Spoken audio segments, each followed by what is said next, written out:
All right, cool. All right, thank you all for coming. My name is Andy Pendergast. I am, that's a company I work for, CyberSquared, and that's our product, but I'm not going to talk any more than that. I have to talk into the microphone, apparently. What I am going to be talking to you today about is the Diamond model for intrusion analysis. So what is the Diamond model? It's an analytic methodology we came up with about 8 years ago to track, group, figure out threats. Admittedly, this was mostly focused on what's now termed APT, Advanced Persistent Threat. Forgive me for saying that. I know I feel that ball warming up, that ball warm up. Who is it for? So if you are a DFIR analyst, if you deal with threat intelligence in any sort of way, this will help you, I promise.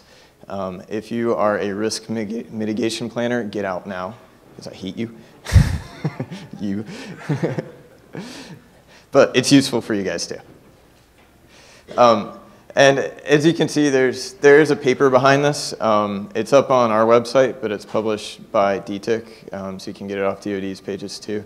It's a great read with coffee. It's only like 70 pages. I usually take it in the bathroom with me when I brush up. All right, so why did we create this? So I mentioned about 8 years ago, me and a couple other guys, Chris Betts and Sergio, we needed a plan. Chris, in normal Chris speak, he actually does kind of look like Captain America, told us we needed a plan, and then Sergio said, all right, I got a plan, let's just jump out of an airplane and figure it out. We were being attacked at all sides by different AP and these bug guys here.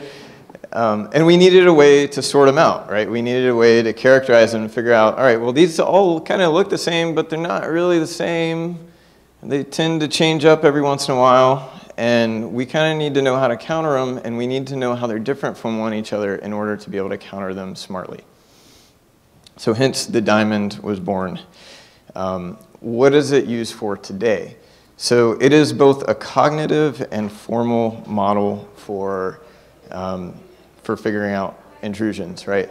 The cognitive model is used probably by hundreds, mostly in the DoD today, but increasingly external threat intel analysts, people with some sort of threat intel responsibility in their role. And it is also a foundational concept that has been used in taxonomies and languages, standards and protocols like STIX that are emerging and becoming more and more prevalent within this space. It is itself not a taxonomy. It does not seek to list out every possible way that an intrusion can be characterized, but it is foundational in that concept, and it allows the analysts to apply things like STIX in a much smarter way. It is both set and graph theory, so based, and we've used it in our product as the basis for the data model that we use there. So I mentioned it's graph-based. The reason why it's called the Diamond model is because each cyber event, you can't throw a ball at me for that, is made up of 4 vertices. The adversary at the top. These are typically the bad guys that want to do bad things to your network and steal your stuff or take your network down. They can be characterized in a number of ways. You might know something about them, you might know their email addresses, you might know their Twitter handles, you might know phone numbers, you might know where they live. And if you do, you should go drop a bomb on them. Or maybe not. Yeah.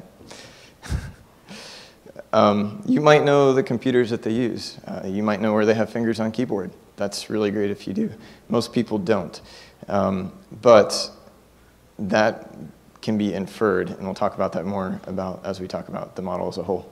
The capabilities, if I had one word to describe what the capabilities are, it's typically malware, right? And this can be described and enumerated ad infinitum, right, forever down. And there's numerous ways to call these out, but at the very top level, these are the capabilities that the adversary uses in every event to carry out their objective against the victim.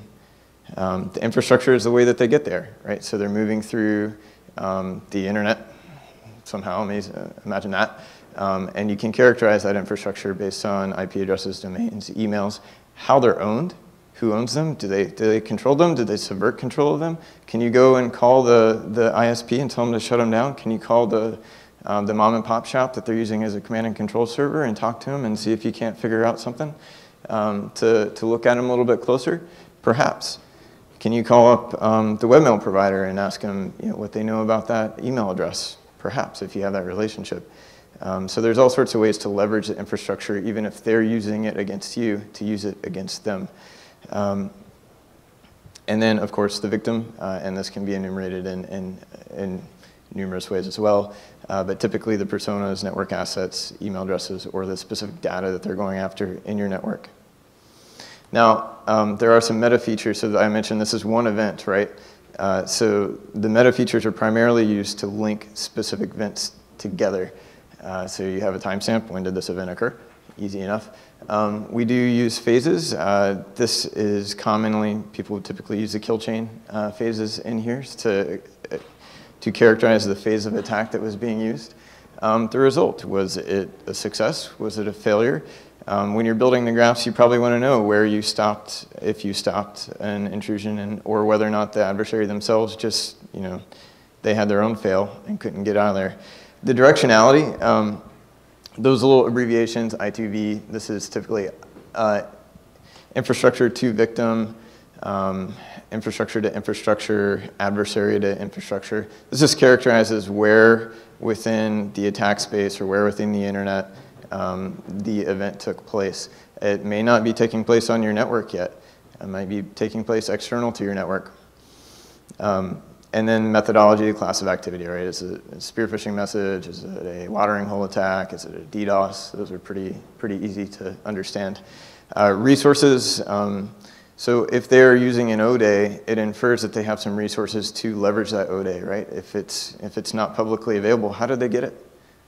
These are questions you might ask yourself that can lead you to better understand the capabilities and the resources available to the bad guy, right? Are they out there buying ODAs? Are they developing them themselves? Do they have a network of hackers working in a basement in a foreign country developing things? Are they paying off folks to get it? Did they get access perhaps to the software manufacturer that is building the product that they've exploited? So we don't expect you to know all this. We certainly don't. I certainly don't. So unknowns and uncertainty are welcome. You're expected to have knowledge gaps as you're building out your understanding of a threat and your understanding of how to go about defending against them. I mentioned the kill chain. If there are any Lockheed Martin people here, please note that I did use your trademark. And so what you see here is a couple of incidents, and we've grouped them. And within here, you see a kind of standard kill chain breakdown. Lots of people actually use different flavors for their kill chain, right? So you might have different phases of attack. That's fine. The Diamond model supports that. We don't really care. What is important is each of these little events going down the kill chain, going down the incident graph. These blue lines here represent a causal event. So one event causes another, right? So there's a relationship between those, and there's actually a confidence associated with whether or not you know how well you know one caused the other. Sometimes it's very obvious, sometimes less so. And then these purple lines that go across the incidents, these are correlations between specific nodes or vertices in the Diamond events that represent commonalities, right, across events. And there are confidences associated with these relationships. So you may be very confident that it's the same thing, or you could be less confident based on the availability of the malware, the way the infrastructure was used. Maybe it's in the same class C or same net block, but it's not the same IP address, and it gives you some level of confidence that they're related, but not 100%. And I mentioned that unknowns are welcome, so if you can tell, I'm not sure how well it shows up here or not, but this guy is kind of dotted out. it means you're in the exploitation phase for whatever reason. You didn't catch that. Maybe you just caught the C2 coming out. And you can then infer, based on the knowledge you had on incident 1, that since these were the same, that maybe there's something it can point you to where you need to look at faster to look at incident 2, right? It is not rocket scientist, rocket science, I'm not a rocket scientist. This is not rocket science. All right, so creating activity groups. Basically, what we did on the last slide was we created a very basic activity group. You saw that incident 1 and incident 2 were grouped together, and incident 3 and 4 were grouped together. Those are 2 separate activity groups. Within the Diamond model, it is a formal process to create activity groups. I like to think of it as 4th grade science class where you build a hypothesis and then you test it.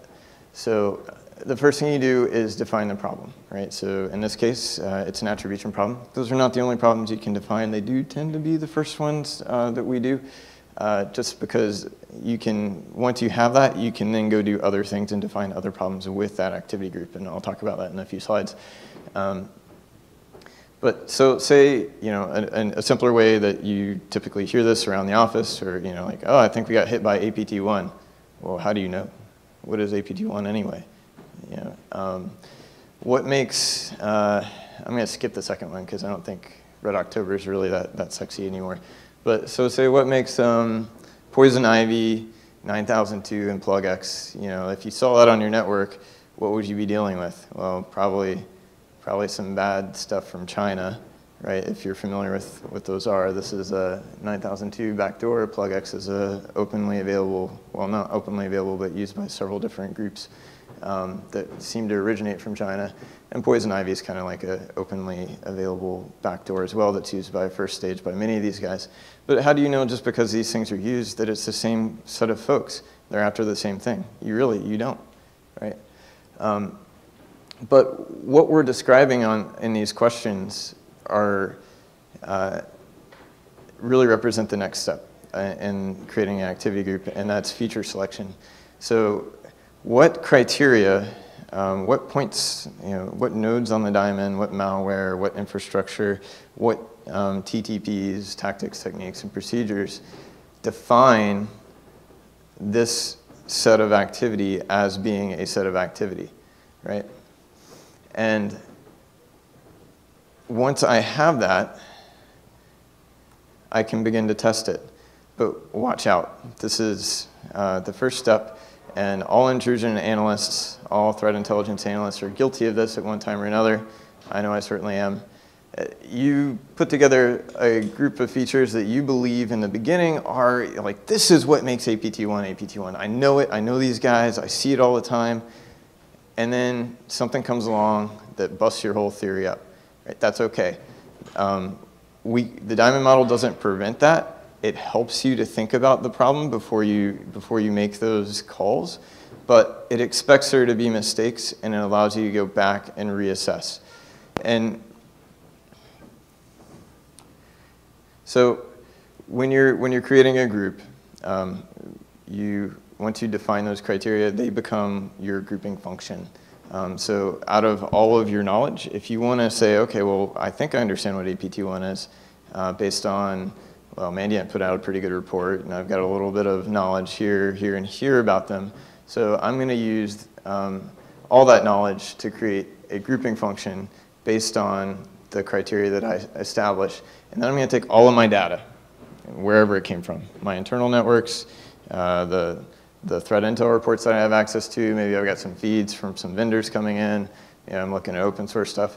I'm going to push it through that function and see what sticks as APT1, right? And I'm going to continue to do this. And it may be, and it's expected to be, that as I do that, I'm actually going to learn some things that I didn't know before that I can then go back and apply to my grouping function and make it broader, or create other sub functions that would also make something APT1 separate from my initial function.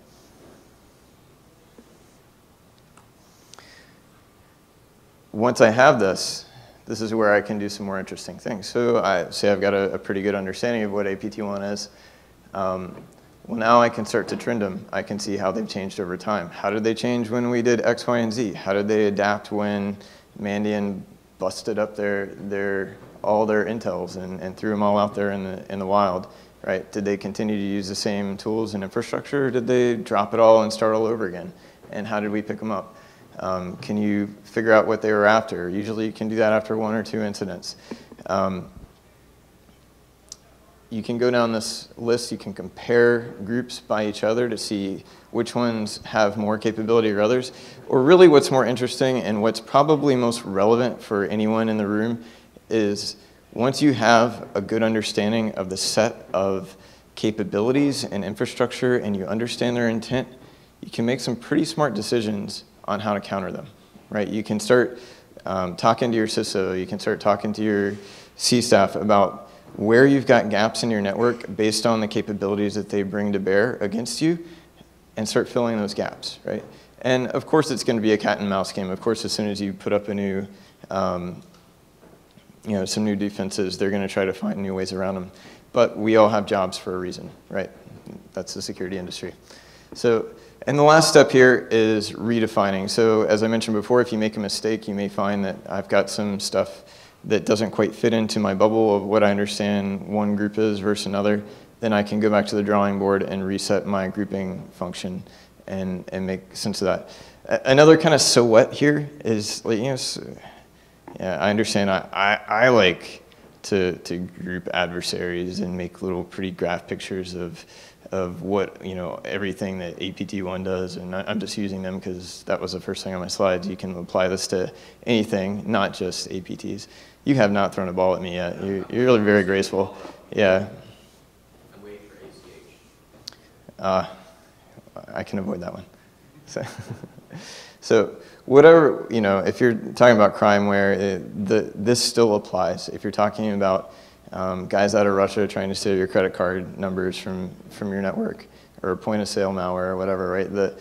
They have their own tactics, techniques, and procedures. They have their own malware. They have their own capabilities, and they have their own infrastructure that they use. And it may look a little bit different than the ones I'm using as examples here, but the model still works. And we've tested it with various different groups and whatever methodologies and intents, whether they're looking to DDoS your network, it all still works. You can always still characterize them. And so once you have them characterized, as I mentioned, so what? The so what is if you start making decisions when you're blind about what products you need to buy to protect your network, or you're a consultant and you're making recommendations to the customers that you're going on site with and discussing things with, if you make bad recommendations because you don't understand the adversary, you don't understand the risk that it presents to the network, then you're not only wasting security effort, but you're leaving the entity that you're trying to protect still at risk, right? So it comes down to know thy enemy, and this gives you a better way to know your enemy.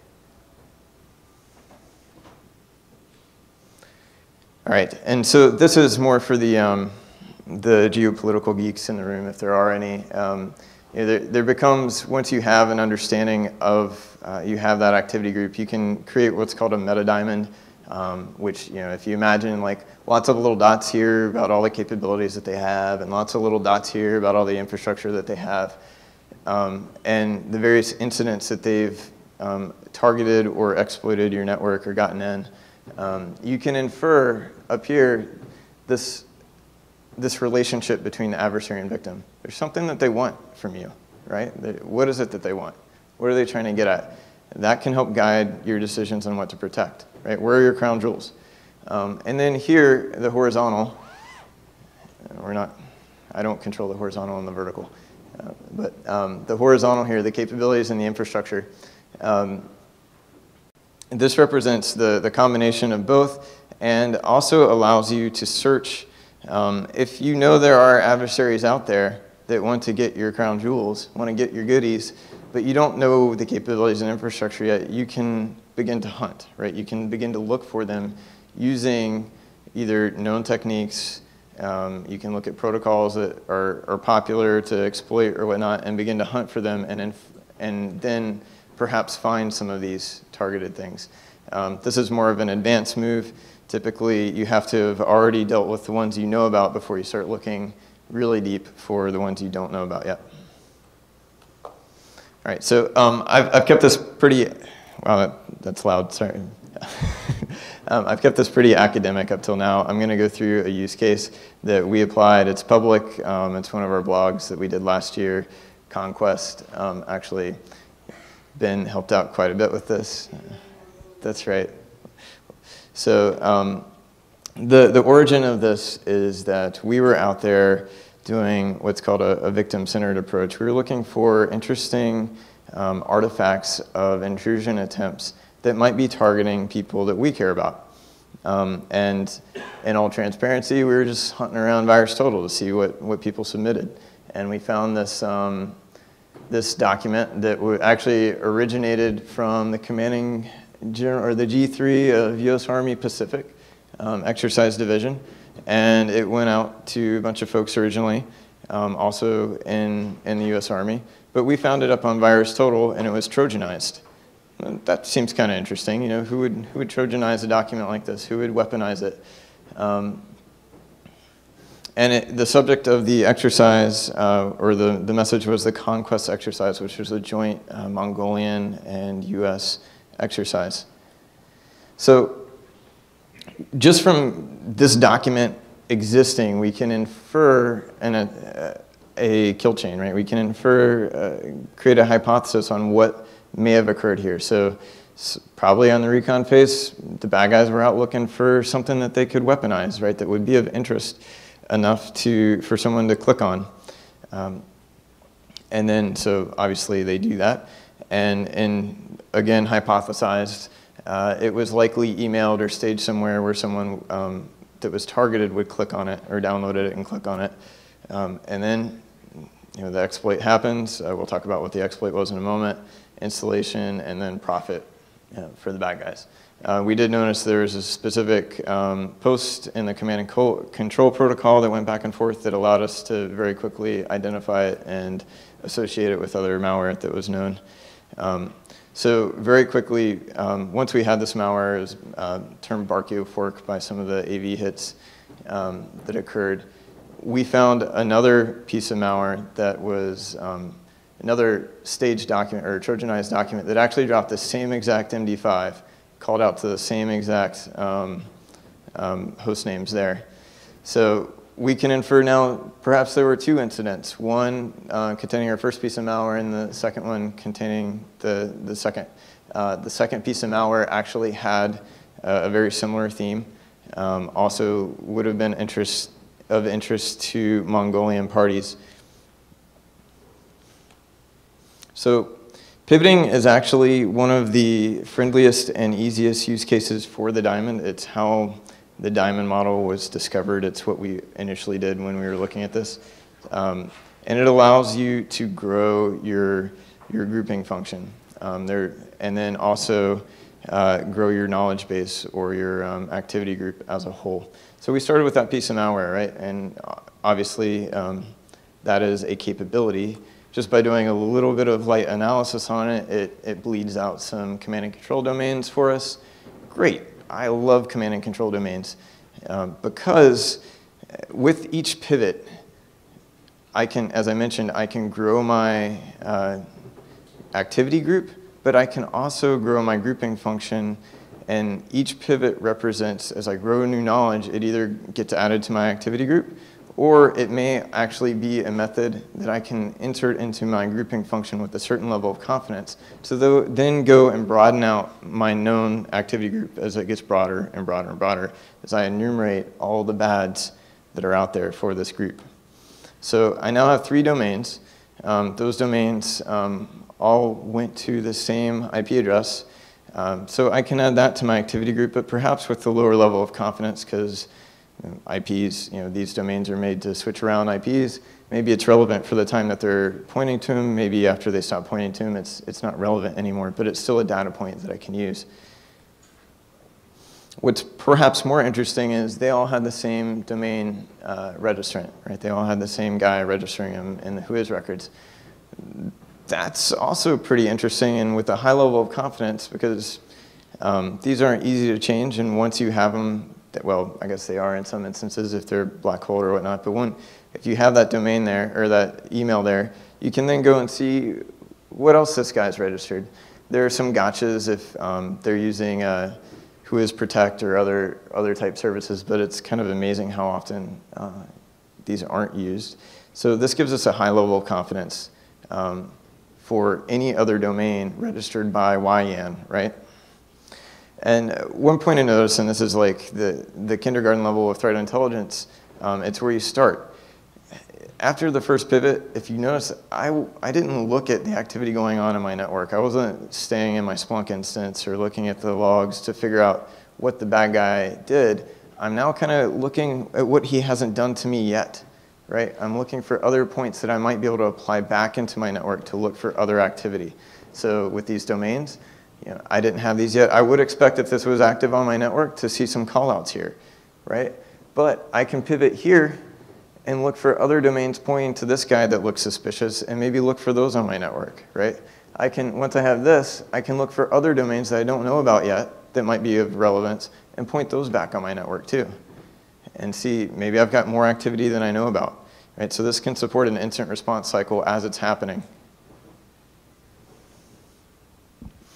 So this is what we did essentially, is we went and did some more pivots, each one with varying levels of confidence, but we found a lot more domains. If you notice, a lot of them have the same registered level. And then we looked at the registrants for these domains. The domains were probably linked by common IP addresses happening at the same time. We can also look and see if any of those domains were related to malware that we didn't know about yet. And sure enough, they were. So here's, if you look at the registrants, these are the only ones that had YN in them. 79, of course, these are interesting, but now we have a few other registrants of interest as well.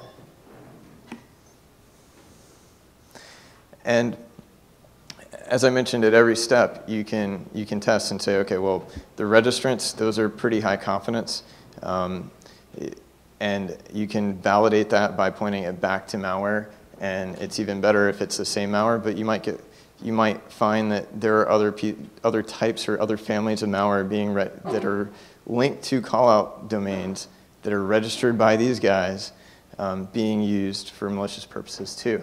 So those are things you would add to your grouping function. What we found after we published the blog was that there was some related research that others did. And we found that there's plugx malware. So we started with Brachiofork malware. But there's plugx malware also using these same callout domains. So sure, we'll add that to our activity group and even add it to the grouping function. However, plugx malware isn't just used by our bad guys. They're used by several other bad guys. So we have some domain knowledge that allows us to adjust our confidence level on what we add into our grouping function. And so what we found were other people seeing the same similar activity were blogging about plugx stuff being used to target Mongolians, and that sounds like it's right. Sounds like it might be the same people, but actually there's no strong link back to any of the malware that we saw or any of the registrants that we saw, which led us to believe that actually, even though others were linking it to our same activity group, we would be more cautious than that and say it was probably a different set or a different set of activity. We also, in our own blog, noticed that we did see APT1 using the same malware at some time. However, none of the other characteristics matched, right? So it assumed that even our Brachiofork malware was used by a couple different groups. And just having one link in the diamond model isn't typically enough to make a correlation to say this is all the same activity. And we saw several others here too. So I hope that what you've all gotten out of this today is that as you're doing incident response, as you're if you're doing threat intel, you can use the diamond model just cognitively to test your own assumptions, right? That you can test what you know about an adversary. You can test whether or not you can point these signatures at that and expect it to work, expect it to detect more or to keep them out. or if you know you need to do some more homework and get better visibility over the threat based on your knowledge of it. This is just a primer. We've gone less than an hour. As I mentioned, there's a 70-page paper available. Sergio, one of the other co-authors, has a summary that's about 8 pages. So maybe you only need tea, you don't need coffee while you're drinking it or while you're reading it. That's available on his blog. And then the full paper's both on our website and DTIC's. And I think we have a little bit of time for questions. So if there are any. Yeah. I went a little faster than I thought I did. Go ahead. So it sounds okay. So you get a definition of a group, but it sounds like you don't really share. It sounds like there's a central repository of saying, here's all here's what we know about these bad guys. Mm-hmm. Is there? So. Okay, no, absolutely not. So this kind of speaks to our product, and I'll keep that at a minimum. But so Threat Connect, if you see it on the slides there, it's built to be a community knowledge repository that's active, right? So it's a threat intelligence platform that supports communities, so you can suck in intel from wherever, your own internal knowledge, what other people give you, feeds that you have coming in, bring it all in, make sense of it. And then you can share that to a community, and communities share it to each other. You maintain things. There may be some things for good reasons that you don't share, right? And we won't get into the argument, right? But you can programmatically share your knowledge of a threat or many threats into a community that you trust within our product. So, and of course, you can have your own, not a product pitch. There are lots of ways. You can maintain an Access database if you want, God help you, or an Excel spreadsheet on everything you have and share that too, right? There's a lot of strength in the structure of the relationships that you can articulate both within our platform and in other emerging solutions. Styx is a great protocol for doing this too. Yes? Two things that are of concern are consistency and automation, right? To get it done fast, and to force people to actually go through all the steps. Can you talk about how the diamond model actually forces the analyst actually to correlate all those findings and actually then, which then leads to more discovery? So the model itself doesn't dictate whether things are automated or they're manual. And the automated piece is a little bit of, everybody has their own secret sauce on how they're automating those or how they're establishing algorithms to make those connections automatically, right, or programmatically across different data sets. Of course, we're doing this within Threat Connect, and it is a point of research as we're always learning, right? And I think there's a lot to be spoken for machine learning techniques that can be applied here and different algorithms that can be used with different data sets. However, what I wanted to stress today is that you don't need that to do it manually, and oftentimes it scratches the itch immediately when you're doing incident response that you can use these techniques cognitively and apply them. Can we force anyone to do this? No. It's a technique. It's like going to class and did you take what you got from the class and apply it directly? Does that answer your question? Okay. Yes? So is there a capability in the model to basically cover mitigation techniques, cover different measures in which place so, absolutely. So the diamond model works well with other established means such as, so actually I mentioned the kill chain, right? There's another presentation I've given on how they work together very well. Where you can map your knowledge of the adversary from both a kill chain perspective and the diamond model to identify, and then overlay that with your own mitigation capabilities. So you can apply it to I think in the kill chain it's called a course of action matrix. So you can apply it to a course of action matrix and find the best bang for your buck and how you could stop them at what phase of the kill chain. There is another, we work well with attack graphs. We call a blending of the diamond model and an attack graph and activity attack graph, where you look across everything an adversary could do, and then you overlay it with your knowledge from the diamond model in a structured manner, of what they have done, right? And that gives you a highlight of the paths they've actually taken, and if you mitigate them here, what pivots the adversary may make that you haven't seen them do before, and you can make some informed guesses on which ones are more likely based on what capabilities you know they have versus how hard something else would be. So, good. Any more questions? Going once. 10 minutes for sure.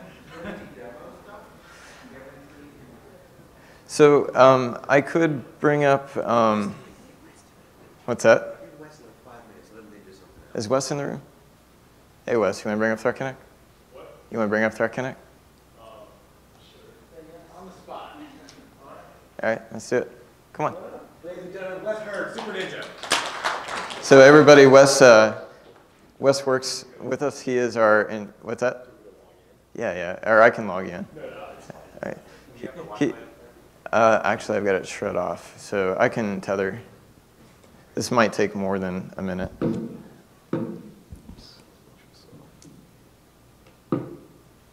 So as you're getting that, you'll probably need him to help you out with the Wi-Fi here. It's. Okay. So Andy, while you said that, I'm sure the Wi-Fi network here is safe for my laptop, right? Yeah, nothing. Great. what do you have in the way of recommendations to prevent analytic bias when grouping malware families together, or you're grouping your threat groups? So that's a great question, thank you. Yeah, there you go.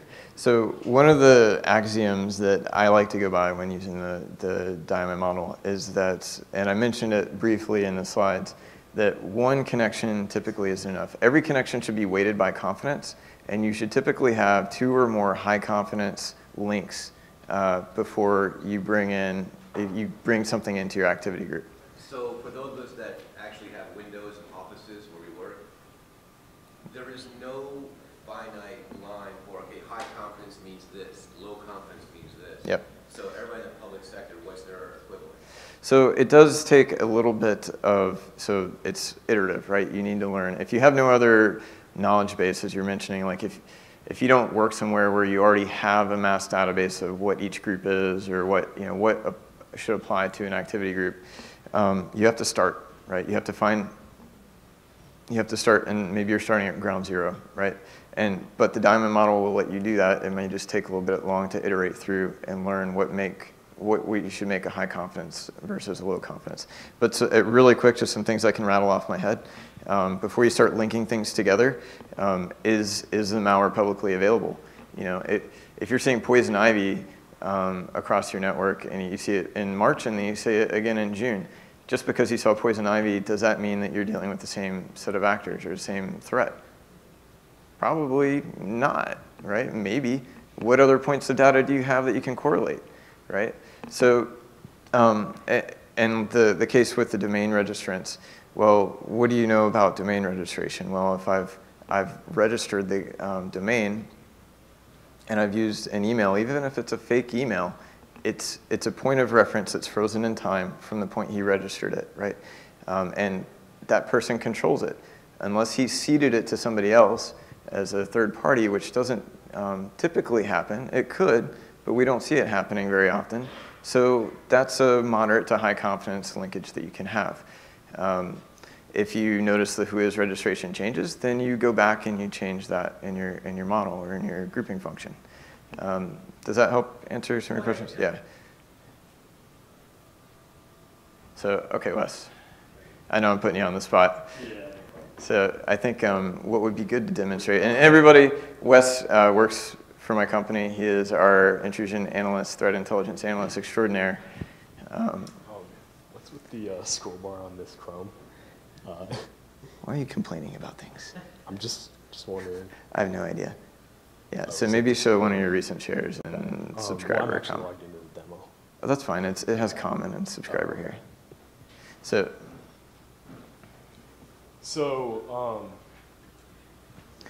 So actually, a little bit of background on what Threat Connect is. We weren't planning on showing it here, but it is, as I mentioned, it has community repositories of knowledge that are linked together.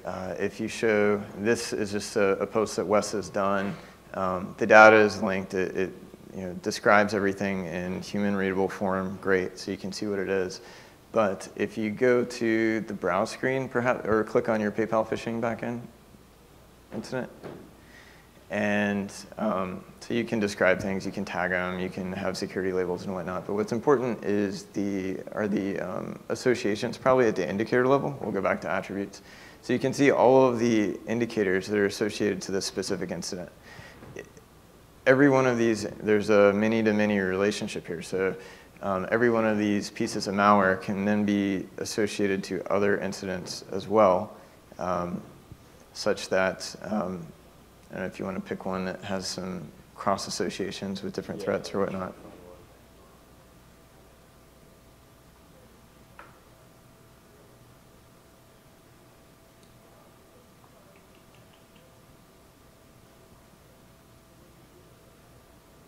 How are we doing on time? Okay. No pressure. Okay, so this one does not really have a direct. Wes doesn't need a microphone. What? You don't need a microphone. Yeah. So this one, just for an example, this doesn't really have a direct linkage to another incident, but it is, the malware's type of malware observed in this incident was the same as it is another incident, and we mentioned that in the description, as you can see. So this incident is 2014-1015A, and then in the description you'll see that the malware is the same family found in 2014-07-10A. And also, sort of going along with the diamond model in this instance, for this, we can't confirm that those incidents are associated with the same threat actor because we only have the malware piece of the diamond model, the capability piece rather, that overlaps. So we don't have enough overlap in the infrastructure to create a threat. That those two incidents are the activity of the same threat actor. But you can you show them really quick how the two in the malware in the associations, if you click to the malware indicators. So if Wes clicks on either the MD5 or the SHA-1 there, and then goes to the associations from this piece of malware to the activity that it's associated with, there should be, okay, so you only have one there? Yeah. Okay. So ideally, you could have multiple here. So you've got one piece of malware, maybe it was used a few different times. Maybe characteristics of this malware were used. Go to associations. So you can have multiple incidents here that this would be associated with, or you could have it associated to a threat, which is a higher level. In diamond model terms, that would be an activity group, and this activity would be an activity thread. So this is one incident. You can have many threats under this. You can have signatures that you've written on it to detect it and whatnot. You can have other indicators that are associated with it as well. Okay, so yeah, you've got a couple signatures there as well. Are you tying variants together, like different poison ivy variants? So what you're seeing here is by the actual malware sample itself. One of the things we're building out here is actually in the metadata whether we can identify common P section header hashes, common imp hashes that can identify what the variants are programmatically, instead of just saying, yes, this is a poison ivy variant, or yes, this has a common mutex string or whatnot. So you can pivot on each of those. Okay.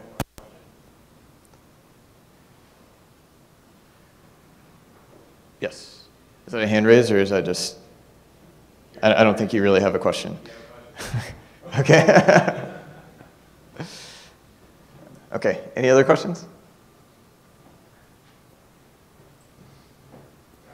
All right, thank you all for your time, and thanks for us for coming.